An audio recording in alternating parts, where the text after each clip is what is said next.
All right, folks, it's the Buckeye Blitz. I'm Tito, Jeff Thitoff. Follow me on the X on Twitter at FitHappens. See it down there in the lower right-hand side of the screen there.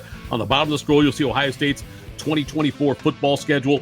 Right now, that's going on down at the bottom. You can follow that as well. Big news on that. But first of all, let's do this. Buckeye Blitz, FanStream Sports, powered by DSP Media. You can go to the website, fanstreamsports.com. Download the app. It's free for Apple and Android users. Check that out as well. Round the clock programming on the go. Also go to the Facebook group that we have. You can interact with hosts and other fans of the Facebook group there for FanStream Sports. All right.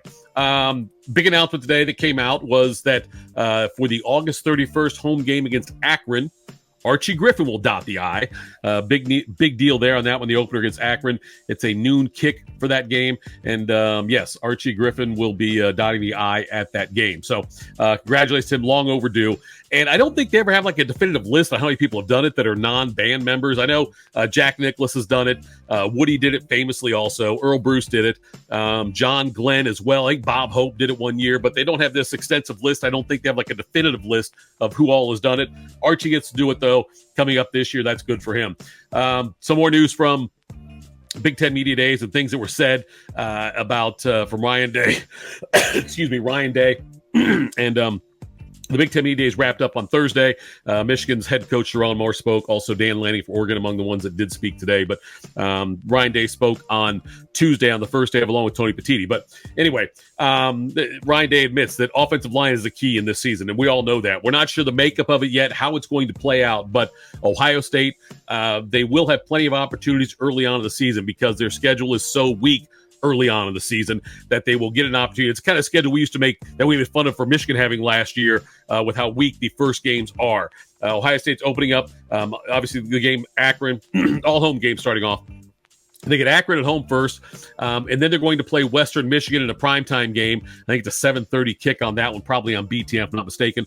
But that'll be the second game of the season. After that, they get a bye before they host Marshall. So those first 2 weeks, you're going to see a lot of different, rotations in the offensive line and see what works, which combination works. There's a combination that's going to be great. We're not sure what it is yet, but Ohio State gets those 2 games, the bye week, then Marshall, then Michigan State will be the next game before they really start to get into the meat of the Big Ten schedule.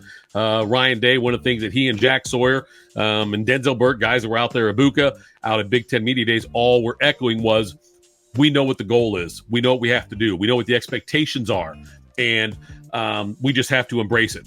The practices August 1st through the 4th are going to be open to the public. You can buy your way into it. I think it's like $50 a ticket. They limit how many people can come in for the practices, but you get a chance to do that as well. I know with 97.1 The Fan, where I'm at, I'll be out there on the Sunday, the 4th, and get a chance to interview some players as well. I'll pass along what I say to them. I'll pass along what they say, though, as we get more podcasts for next week. But I'm doing the Sunday, August 4th out there. So, another thing that Ryan Day talked about was the importance of having mobility of the quarterback position, something they did not have last year with Kyle McCord. And the more I go back and look and watch Kyle McCord's game tapes from last year, he wasn't bad last year, actually. He actually had a pretty good season last year. Missed on some throws he should have made. But like Ryan Day also said, the games come down to just a few plays sometimes. And you can't say one bad play or one play costs the team a game, but there's a series of plays in every game that will inevitably lead to the outcome of what the game is going to be. Kyle McCord last year, I wish, was more mobile. He was decent.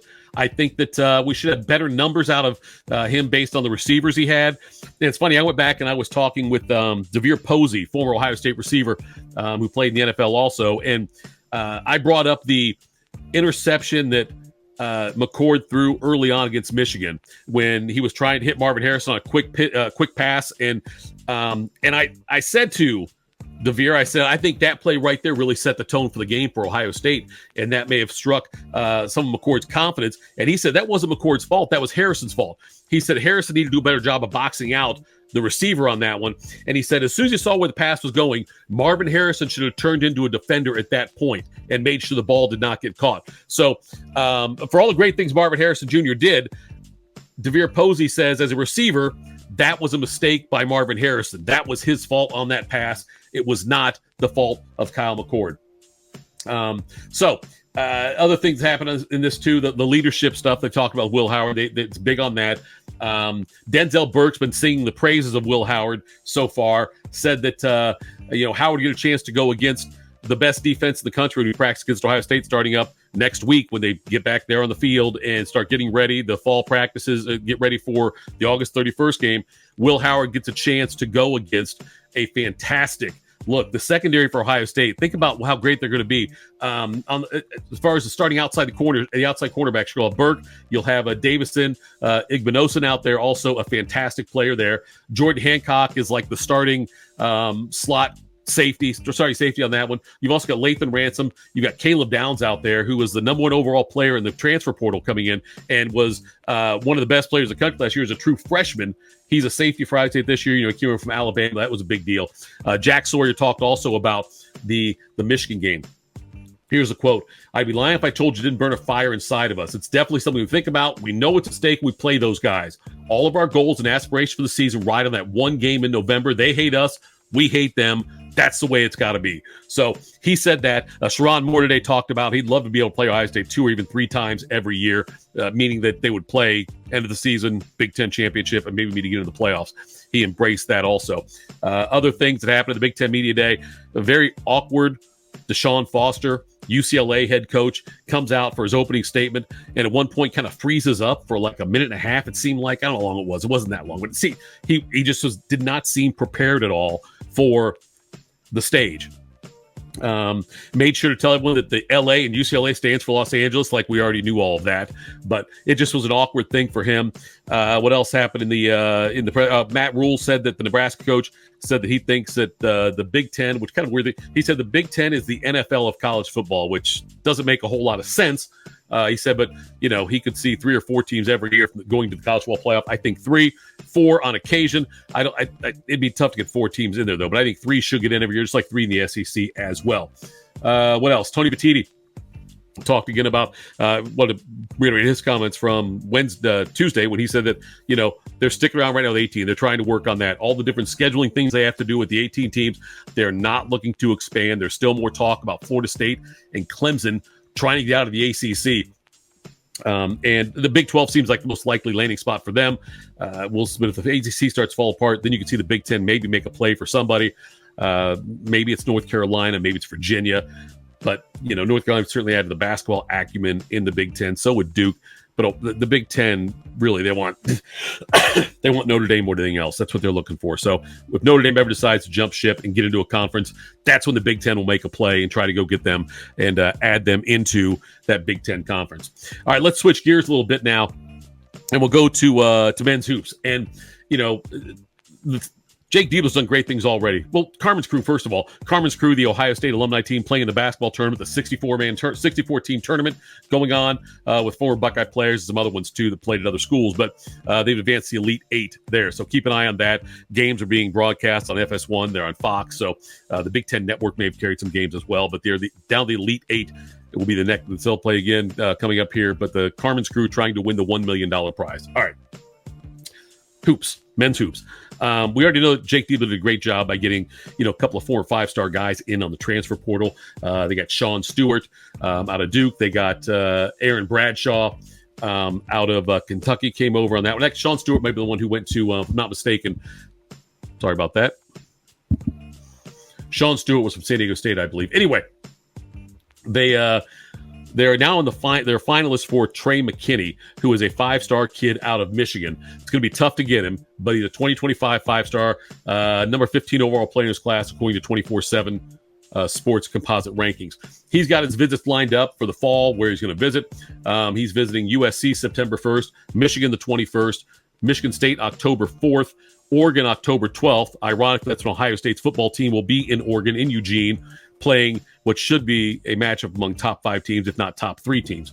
October 26th, Ohio State back here. November 9th, Notre Dame. December 4th, Creighton. He's 6'4", he's 225. And Ohio State trying to win a Michigan kid, a 5-star. That'd be huge for them. On top of that, Ohio State released the majority, almost all of their non-conference schedule for men's basketball. There's still going to be another game added, it looks like, and we don't know. They do that weird thing now. They play a couple of Big Ten games in December because right now, according to the schedule they released, Ohio State has no games between November 29th and December 17th. There will be one more game plugged in there, plus the 2 Big Ten games to start the season. But here's how it plays out right now. On November 4th, they're playing Texas in Las Vegas. That'll be a great matchup. They come back here on November 11th to play Youngstown State in Columbus. They go to Texas A&M on November 15th as the second part of that home they had with the Aggies when they came here last year. November 19th, they're hosting Evansville. November 22nd, they host Campbell. November 25th, they host Wisconsin Green Bay. That's where Doug Gottlieb is now the head coach for them. November 29th, Pitt. Like I said, they got the break after that. On 12-17, December 17th, they have a home game against Valparaiso.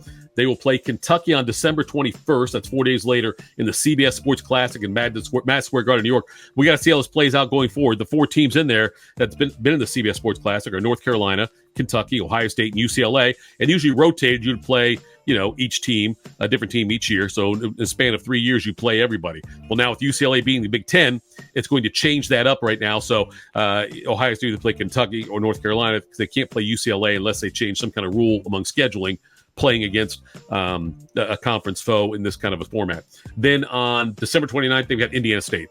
So that'll be fun. It's a nice non-conference schedule, not too tough. They do obviously Texas, Texas A&M, Kentucky, and Pitt. Some power schools in there. Pitt, not so much, but Kentucky, though, Texas, A&M should all be good this year.